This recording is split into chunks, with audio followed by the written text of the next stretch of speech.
दोस्तों सामान्य हिंदी का चैप्टर 1 जो कि भाषा, हिंदी भाषा तथा हिंदी की बोलियों से संबंधित है, हम उसे इन सभी महत्वपूर्ण पॉइंट्स के अंतर्गत पढ़ रहे हैं। और दोस्तों इस टॉपिक से संबंधित हम 7 क्लासों का अध्ययन कर चुके हैं। इससे पिछली क्लास में हमने हिंदी की उपभाषाएं व उनमें शामिल बोल लिया। हिंदी की उपभाषाएं पहली जैसे पश्चिमी हिंदी के अंतर्गत आने वाली सभी बोलियां, ब्रजभाषा, कन्नौजी, बुंदेली, हरियाणवी या खड़ी बोली, इन सभी को संपूर्ण जानकारी के साथ पढ़ा था। और दोस्तों आज की इस वीडियो में हम दूसरी उपभाषा पूर्वी हिंदी तथा उसके अंतर्गत आने वाली सभी बोलियों अवधी, बघेली और छत्तीसगढ़ी को संपूर्ण जानकारी के साथ पढ़ेंगे। और दोस्तों मैं आपको बता दूं, मैंने थ्योरी के साथ साथ कहां से कैसे क्वेश्चन बने हुए हैं वे सभी प्रीवियस ईयर क्वेश्चन भी लिए हैं, ताकि आप थ्योरी से एक एक फैक्ट्स को अच्छे से समझ सके। और आप यकीन करना, मेरे द्वारा पढ़ाए हुए टॉपिक से आपको एग्जाम में एक भी बाहर क्वेश्चन नहीं मिलेगा, सभी क्वेश्चन आपको इन्हीं वीडियो से मिल जाएंगे। तो चलिए स्टार्ट करते हैं।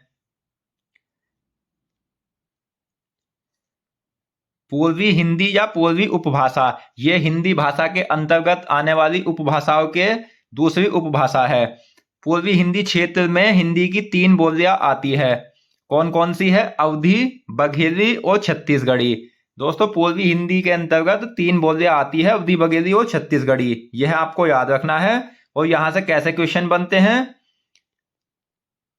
छत्तीसगढ़ी किस हिंदी की बोली है? यूपीएसआई परीक्षा 2021 का पूछा हुआ क्वेश्चन है।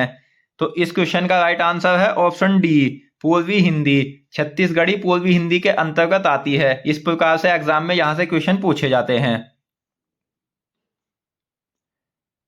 पूर्वी हिंदी उपभाषा की बोलियों का विकास अर्धमागधी अपभ्रंश से हुआ है। यह भी काफी ज्यादा इंपॉर्टेंट है। पूर्वी हिंदी विकसित हुई है, तो इस क्वेश्चन का आंसर है ऑप्शन बी, अर्धमागधी अपभ्रंश से। और दोस्तों पूर्वी हिंदी के अंतर्गत आने वाली सभी बोलियां अवधी, बघेली और छत्तीसगढ़ी, इन सभी का विकास अर्धमागधी अपभ्रंश से हुआ है। एग्जाम में एक बोली देकर भी आपसे क्वेश्चन पूछा जा सकता है। अब पूर्वी हिंदी के अंतर्गत आने वाली बोलियों के बारे में जानते हैं, जिनमें पहली है अवधी। अवधी पूर्वी हिंदी के अंतर्गत आने वाली बोली है। अवधी बोली का केंद्र अयोध्या है। अयोध्या का विकसित रूप ही अवध है, जिससे अवधी बोली बनी है। अवधी का उद्भव अर्धमागधी अपभ्रंश से हुआ है। यहां से एग्जाम में क्वेश्चन बना हुआ है, अवधी बोली किस अपभ्रंश से विकसित हुई है? आंसर है ऑप्शन बी, अर्धमागधी अपभ्रंश से। पूर्वी हिंदी की सबसे बड़ी और लोकप्रिय बोली अवधी है। अवधी को कोसली, बैसवाड़ी और पुरबिया आदि माना जाता है।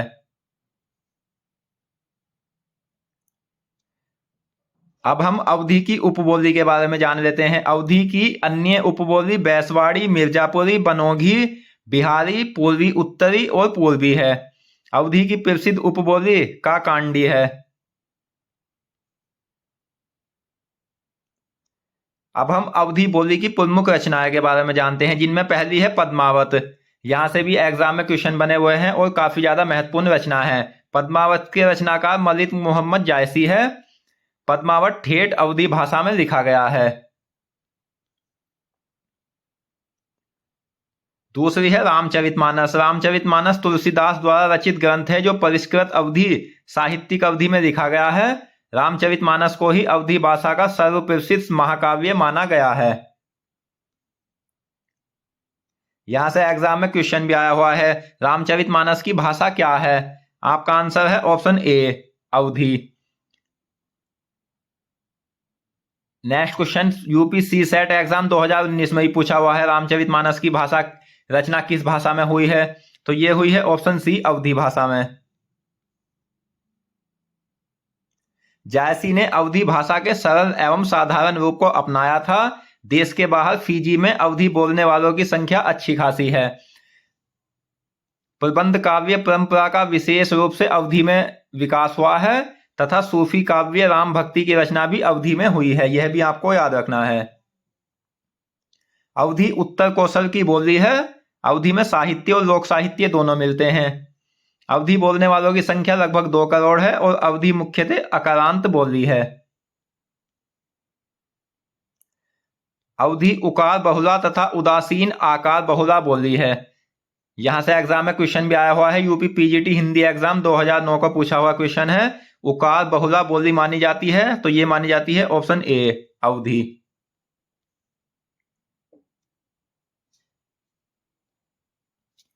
दोस्तों, जो मैं आपको टॉपिक पढ़ा रहा हूं, इस टॉपिक को कंप्लीट करने के बाद आप इस टॉपिक से आए हुए किसी भी एग्जाम में क्वेश्चन तथा प्रीवियस ईयर क्वेश्चन का कोई भी प्रैक्टिस सेट उठा लेना, आपको इससे बाहर कोई भी क्वेश्चन नहीं मिलेगा। सभी क्वेश्चन आपको इन्हीं वीडियो से मिल जाएंगे। अब देख लेते हैं अवधी बोली के क्षेत्र के बारे में। अवधी बोली के क्षेत्र अवध, अयोध्या प्रांत के आसपास, लखीमपुर खीरी, बहराइच, बाराबंकी, लखनऊ, रायबरेली, सीतापुर, उन्नाव, फैजाबाद, गोंडा, सुल्तानपुर, इलाहाबाद, फतेहपुर, प्रतापगढ़, मिर्जापुर और बस्ती है। अब यहां से भी ऐसे क्वेश्चन बनते हैं, बहराइच, सुल्तानपुर, रायबरेली, आपको कोई भी जनपद दिया जा सकता है और पूछा जाएगा किस बोली के क्षेत्र है, तो आपका आंसर है इस क्वेश्चन का ऑप्शन डी अवधी बोली के। अब दोस्तों अवधी बोली के विशेषता है। अवधी बोली में यह व के स्थान पर ए का प्रयोग मिलता है, जैसे छुअत का छुअत। अवधी बोली में ल ड के स्थान पर व कई शब्दों में मिलता है, जैसे मूसल का मूसल, फल का फल आदि। अवधी बोली में न को न और ड को र, य को ज, व को ब का प्रयोग होता है, जैसे प्राण का प्राण, यज्ञ का यज्ञ। अवधी बोली में महाप्राण ध्वनियां ख, छ, ठ, थ, फ और घ, झ, ध, भ बहुत स्पष्ट है। अवधी में व्यंजनांत यानी अंत में व्यंजन होना अवधी की मुख्य विशेषता है। अवधी में उत्तम पुरुष एक वचन के स्थान पर उत्तम पुरुष बहुवचन का प्रयोग किया जाता है। अवधी बोली में संज्ञा के 3 रूप मिलते हैं, घोर, घोरवा और घोरना। अवधी काव्य भाषा के 2 रूप मिलते हैं। अवधी बोली के 3 स्थानीय भेद होते हैं, पूर्व में भोजपुरी, दक्षिण में बुंदेली और पश्चिम में कन्नौजी। यह भी आपको याद रखना है। दोस्तों, अगर आपको वीडियो पसंद आ रही है, वीडियो की क्वालिटी पसंद आ रही है, वीडियो कंटेंट पसंद आ रहा है, तो वीडियो को प्लीज लाइक एंड शेयर जरूर करें। और अगर हमारी मेहनत आपको पसंद आ रही है तो कमेंट बॉक्स में बताएं। और अगर आप हमारे चैनल पर नए हैं तो प्लीज वीडियो को लाइक एंड शेयर करें और हमारे चैनल को सब्सक्राइब करें, जिससे आने वाली सभी वीडियो की नोटिफिकेशन आप तक पहुंच सके। अब पूर्वी हिंदी के अंतर्गत आने वाली दूसरी बोली के बारे में जानते हैं, बघेली के। बघेली पूर्वी हिंदी उपभाषा की बोली है।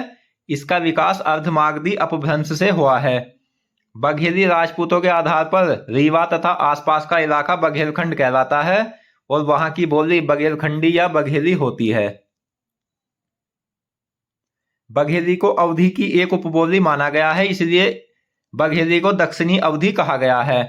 बघेली का प्रमुख केंद्र रीवा होने के कारण बघेली रीवाई भी कहलाती है। और दोस्तों, बघेली उदासीन आकार बहुला बोली है। कौन सी बोली आकार बहुला है या कौन सी ओकार बहुला है, यह हम नेक्स्ट वीडियो में पढ़ेंगे। बघेली में केवल लोक साहित्य है। बघेली से भी एग्जाम में क्वेश्चन बने हुए हैं, बघेली बोली का संबंध किस उपभाषा से है, तो आंसर है ऑप्शन सी पूर्वी हिंदी से। अब बघेली की उपबोलियां के बारे में जानते हैं, तो बघेली की उपबोलियां गहोरा, तिरहावी, जुहार बघेली की प्रमुख उपबोली है तथा अन्य उपबोली बुंदेली, बनाफरी, मरारी, पोवारी, कुमारी, ओझी, गोंडवानी और केवटी है। यह भी आपको याद रखना है, यहां से भी एग्जाम में क्वेश्चन बनते हैं। अब बघेली के क्षेत्र के बारे में जानते हैं, रीवा, सतना, दमोह, जबलपुर, मंडला, बालाघाट, फतेहपुर, हमीरपुर, बांदा, शहडोल, मेहर, नागौद और चित्रकूट, यह बघेली के क्षेत्र है। बघेली बोली की विशेषता है। बघेली बोली में अवधी बोली के व के स्थान पर ब का प्रयोग अधिक पाया जाता है, जैसे पावा का पाबा, गवा का गबा आदि।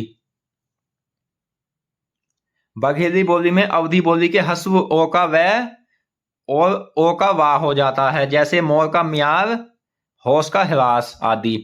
बघेली में समीकरण की भी प्रवृत्ति उल्लेखनीय है, जैसे सुरूज देवता का सुरूद देवता आदि।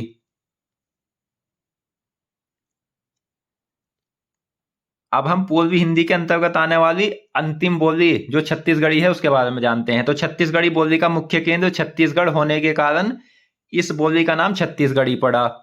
छत्तीसगढ़ी पूर्वी हिंदी की बोली है। इसका विकास अर्धमागधी अपभ्रंश के दक्षिणी रूप से हुआ है। छत्तीसगढ़ी में साहित्य का अभाव यानी साहित्य की कमी है। छत्तीसगढ़ी लोकगीतों से संपन्न भाषा है। छत्तीसगढ़ी दक्षिण कोस्टल की भाषा है और छत्तीसगढ़ी की प्रमुख उपबोलियां सरगुजिया, बैसानी, हल्बी है।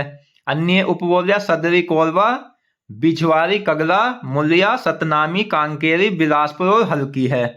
यह भी आपको याद रखना है। अब नेक्स्ट छत्तीसगढ़ी बोली के क्षेत्र के बारे में जानते हैं। सरगुजा, कोरिया, बिलासपुर, रायगढ़, खैरागढ़, रायपुर, दुर्ग, नंदगांव, कांकेर, सारगढ़ आदि ये छत्तीसगढ़ी बोली के क्षेत्र है। अब दोस्तों छत्तीसगढ़ी बोली की विशेषताएं। छत्तीसगढ़ी में स के स्थान पर छ कर देने की विशेष प्रवृत्ति होती है, जैसे सीता का छीता। छत्तीसगढ़ी में तालव्य श के स्थान पर दंत्य स का भी प्रयोग होता है, जैसे देश का देश, शहर का शहर। शब्द के मध्य में ड ध्वनि हट जाती है, जैसे लड़का का लइका हो आदि ड ई में बदल जाता है। छत्तीसगढ़ी में अल्पप्राण ध्वनियों के स्थान पर महाप्राण ध्वनियां मिलती है, जैसे पुनः का फुन, इलाका का इलाका आदि। दोस्तों आज की इस वीडियो में हमने दूसरी उपभाषा पूर्वी हिंदी के अंतर्गत आने वाली सभी बोलियों के बारे में संपूर्ण जानकारी को डिटेल से पढ़ा और मैं आशा करता हूं कि ये क्वेश्चन आपको अच्छे से समझ आ गए होंगे। तो दोस्तों मिलते हैं नेक्स्ट वीडियो में, तब तक के लिए धन्यवाद।